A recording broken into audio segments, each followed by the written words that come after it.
I am voivodemekhet. Welcome back to our world of darkness and disappointment. Yesterday, I was filming the Session 8 ST journal for my LARP, Fort Myers by Night, City of Palms.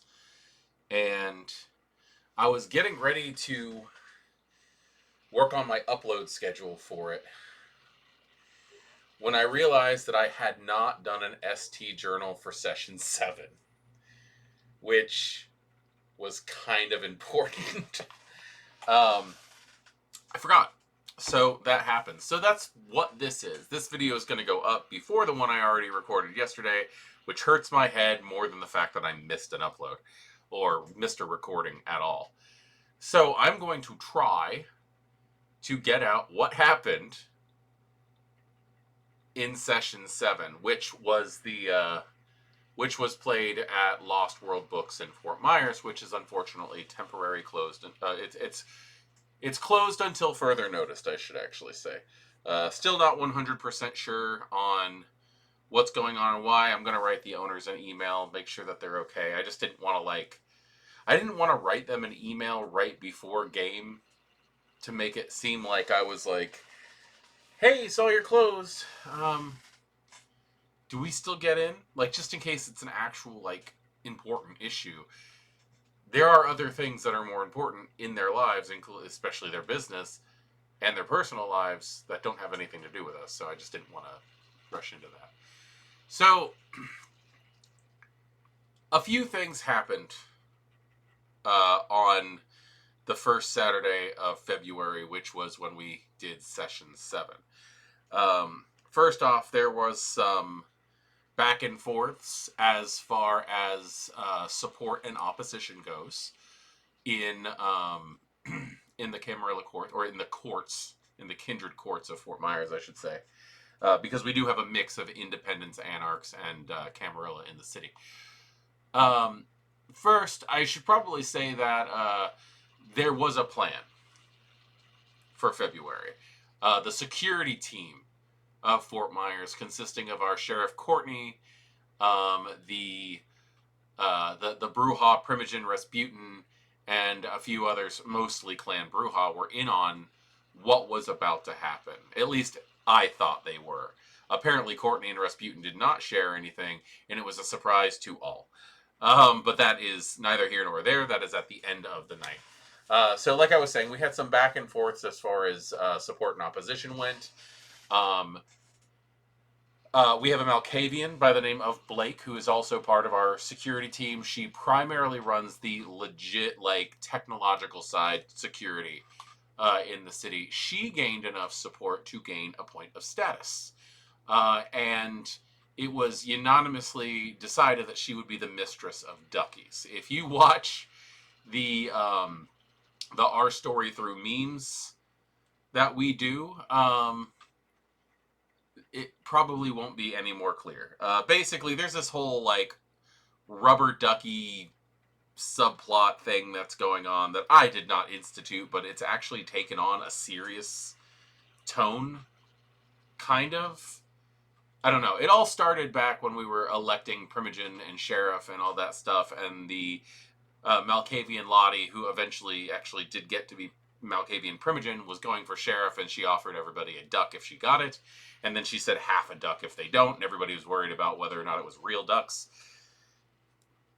Anyway, so now we have rubber ducks being passed out constantly in this game. It's so weird because so many people take the stuff that's happening in this game so dramatically serious. And now we have the Mistress of Duckies as an actual title that has now gone to Blake the Malkavian. I don't even know what to say on this. But we did come to a head with some like out of game dramatic issues, which ended up overflowing into downtimes and stuff like that. I really don't want to get into it. If you know about it, you know about it. If you don't, I don't feel the need to go into massive detail on this because it just kind of seems like bad-mouthing somebody, and it's just there's just certain standards that our game is going to uphold as far as respect to other players and the storytelling team, and it pretty much started getting to a boiling point at this. We'll just leave it at that. If you're curious, you understand what I mean by when I say it like that. So, other than that, the game itself was interesting because slowly but surely, our storyteller staff has been introducing wraiths into what is happening. There is a story running around that there are black vans involving hunters and everything just like all over the city, and it's blowing up out of proportion to what is actually going on. The paranoia is ramping up, and it's actually really good for the game. But when it comes down to like where things are actually heading, there seem to be so many different plot lines that were being introduced through player paranoia, not through ST involvement. But the wraiths are something that we actually did actively bring into the game. We just basically said that the place was full of it. We were hosting Elysium at a location chosen by Clan Bruja.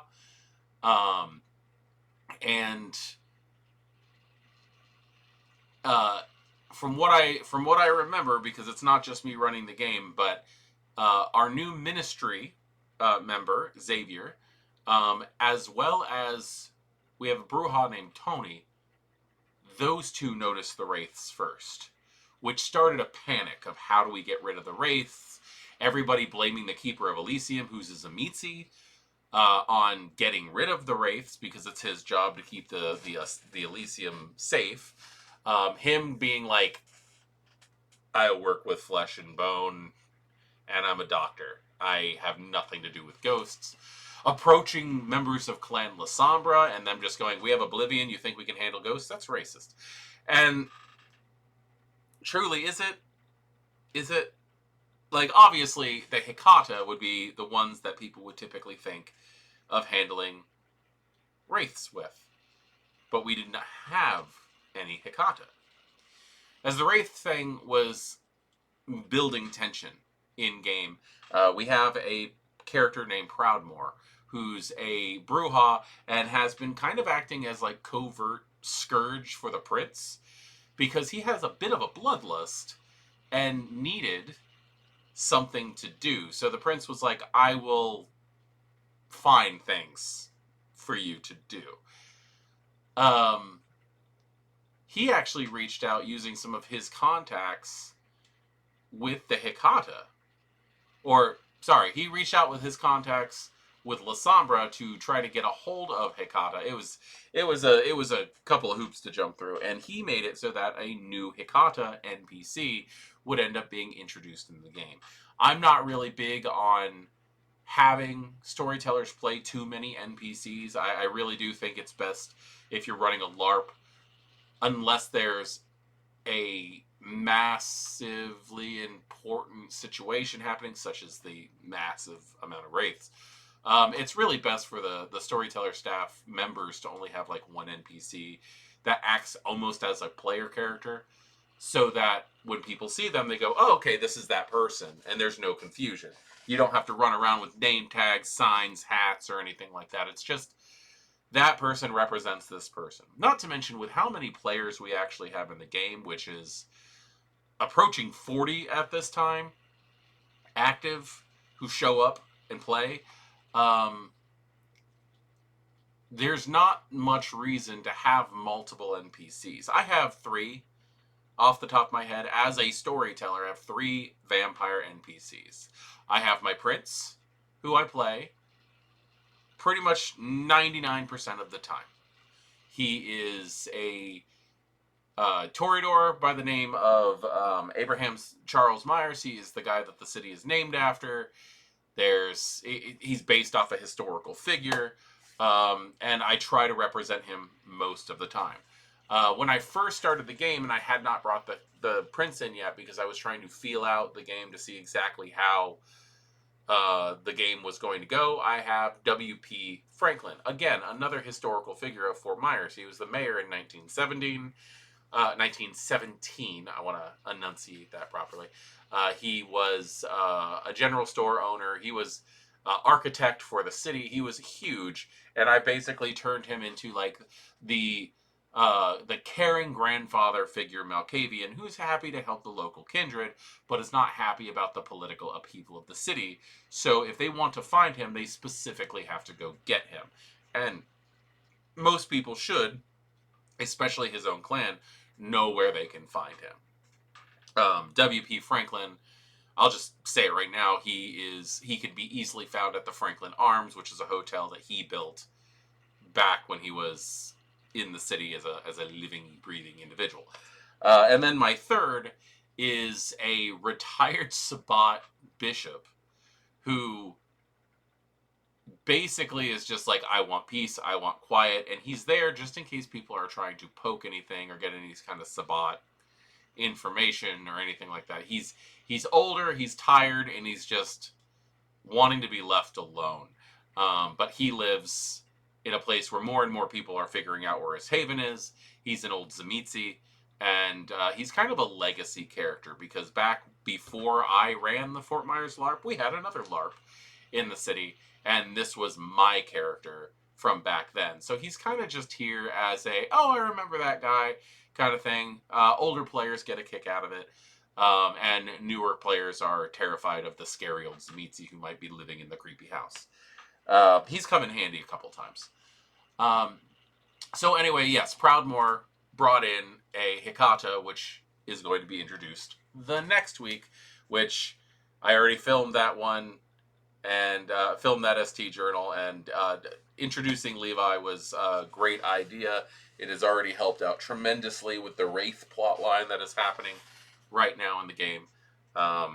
So I guess aside from people being freaked out by wraiths and like questioning the concept of hunters and things like that, everything went fairly smooth. Everyone was playing the status game and having fun. There was a little bit of a jealousy that popped up in the kindred community because the prince offered status to part of his own court instead of random members or primogen. He offered status to the herald, which kind of it ticked people off because they were just like, "Oh my gosh, the prince is offering support to the herald, and so is the seneschal, and the herald is offering support to the prince.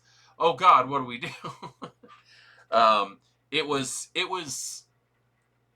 I think it really spurned the idea of the status game, which is now this like wholly separate thing that people are trying to keep track of in the game. I love the status game because it is causing people to basically just turn this game into let's dress up and be petty, and it's a lot of fun.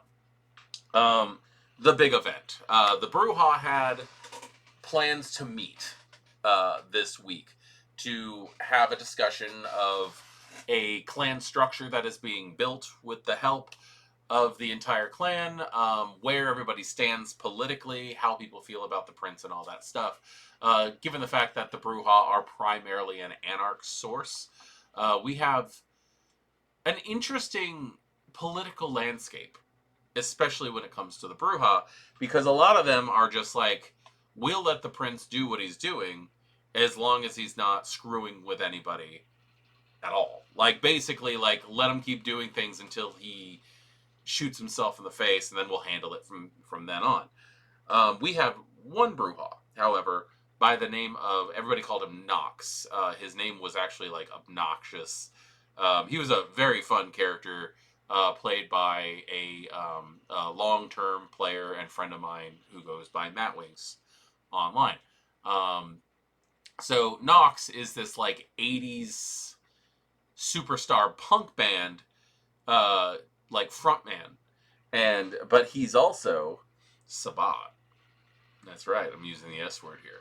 Now, when I set out the character creation ideas for when this game first came out, to let people know what they could play, I told people they could play Independence, which was the primary makeup of what the city was before the Camarilla comes in and plants their flags and goes, I claim Praxis. You can play Camarilla Supporter. You can play an Anarch who's basically like, well, these independents can't handle themselves. We got to get the Camarilla out for them and claim the place for ourselves as a way to protect them. But I also told people they could play Sabat refugees.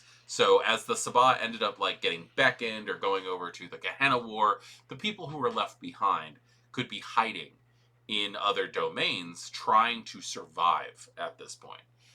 Nox decided that he was going to come in and cause trouble, which Matt and I had already discussed it. It's not something that I would allow most players to do, but he is an experienced player and has played under me multiple times over the years. And I also know that if something blows up in Matt's face, he's not going to take it personal. That this is a game. He's here to play the game. And he's also he's also a supporter of the concept of play to lose, which is my suggestion for most people. It's more fun to play a vampire who's out there poking things with sticks and causing trouble than it is to play a vampire who's going to sit in their haven and survive the night. This is why most vampires don't actually have a long lifespan. So he's playing Nox, which is a member of Clan Bruja, who is actively opposing the prince. He's already started to suck up to the prince. He's trying to become a member of the security team, which I think was one of the reasons he was at that meeting tonight. Now, what Nox did not know is that Courtney, our sheriff, who was not at this Bruja meeting, is using basically a way of surveillance. I don't really want to get into details and give away her like ways of handling things because it could ruin people's experiences. But Courtney and the prince are listening in on this Bruja meeting. Rasputin is well aware because Rasputin came to the prince already and said, hey, well, Rasputin went to Courtney, Courtney went to the prince with the fact that our dear Nox has written a manifesto of how to take down the city and destabilize Camarilla power. Even though both the sheriff and the Bruja Primogen are not technically Camarilla, they still have not found a reason to boot out the prince as of yet. So they're just like not wanting to stir the pot. They're not wanting to cause a lot of trouble. So they show the manifesto of let's take down the city from the Camarilla that Nox wrote to the prince, and they had already been planning what was going to happen throughout the month of January up until February. Nox was able to speak his piece.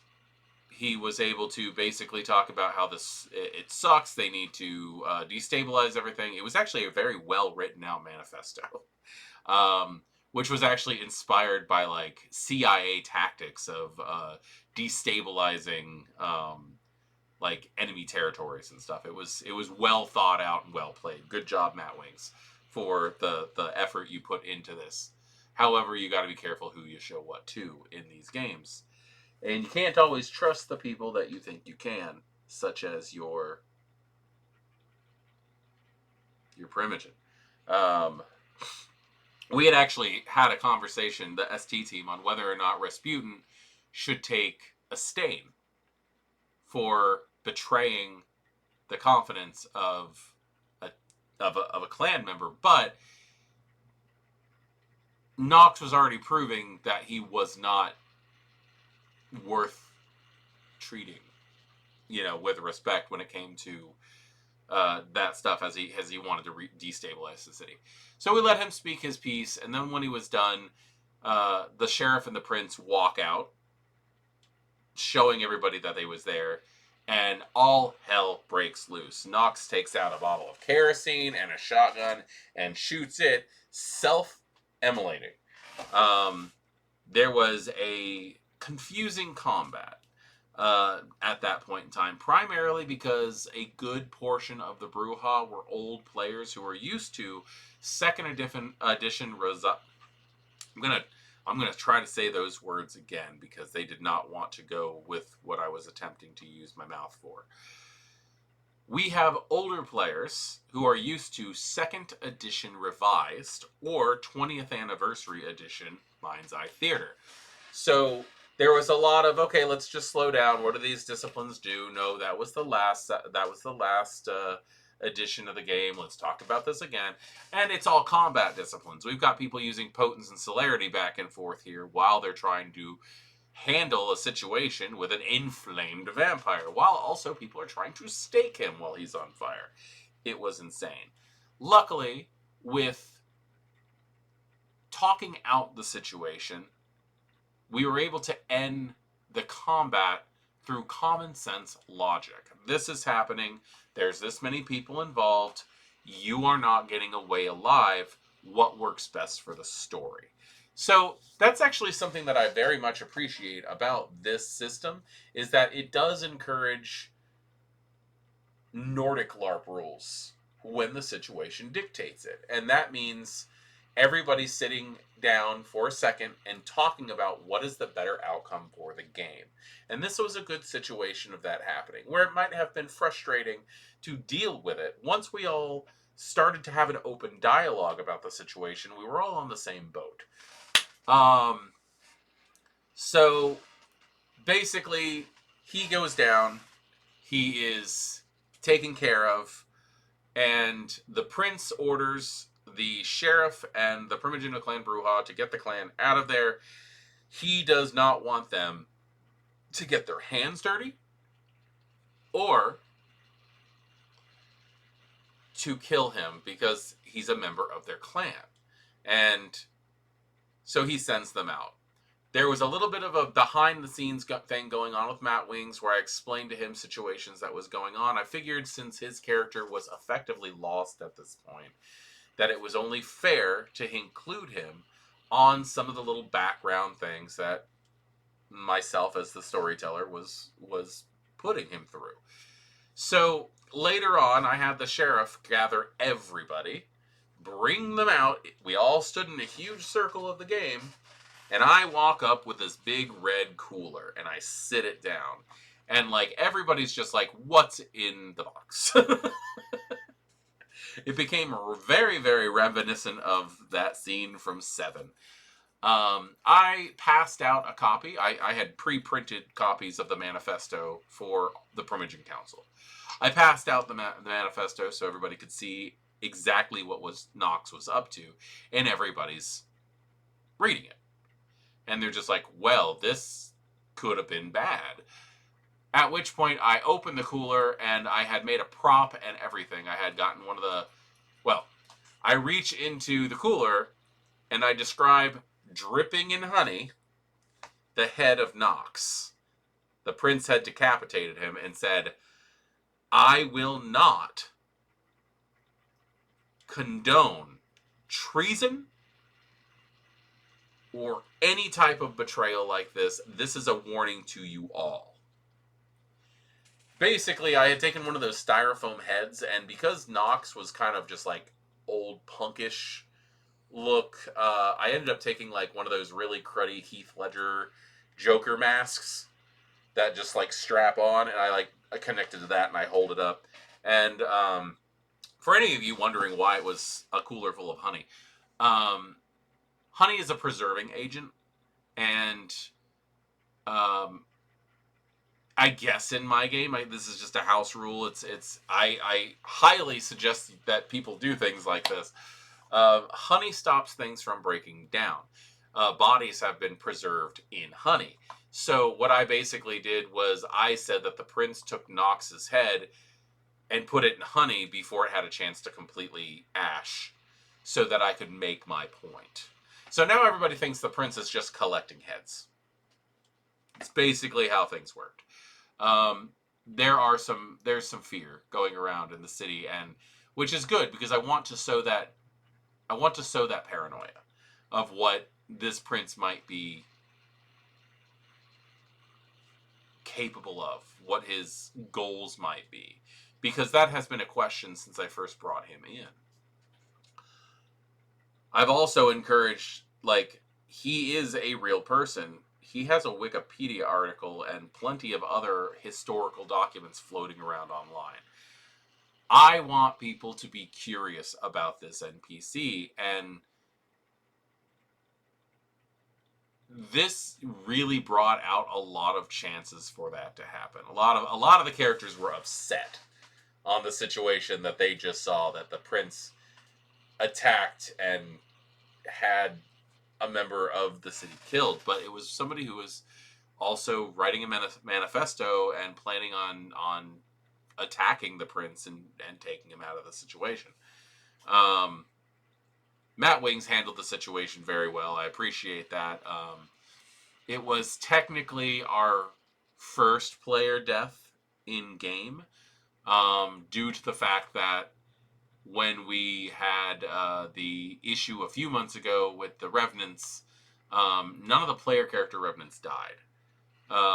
One of them ended up getting embraced into the Clan Bruja. One of them ended up being taken as a prisoner by Clan Toreador, and the other one ended up being captured and then eventually escaped. And there's still background drama going on with that. But that's everything that happened in Session 7, which was February. It's very interesting. It was a lot of fun. I would normally say at this point, I can't wait to see what happens next month, but I found out I didn't make this video because I was already making the ST journal for the next month. So I already know what happens next month. So it's an interesting thing. Anyway, I am voivodemekhet. Thank you for listening to my ST journal. I try to make these as short and succinct as possible. And they are technically for not just the players, but also for me to try to remember everything that happened if I have to go back and double check on major plot points. These are the major plot points that were brought to my attention as a storyteller. With close to 40 players, there's so many things happening in the background that even I don't know about. So, with all that, you guys have a great night, and I will see you in the next video.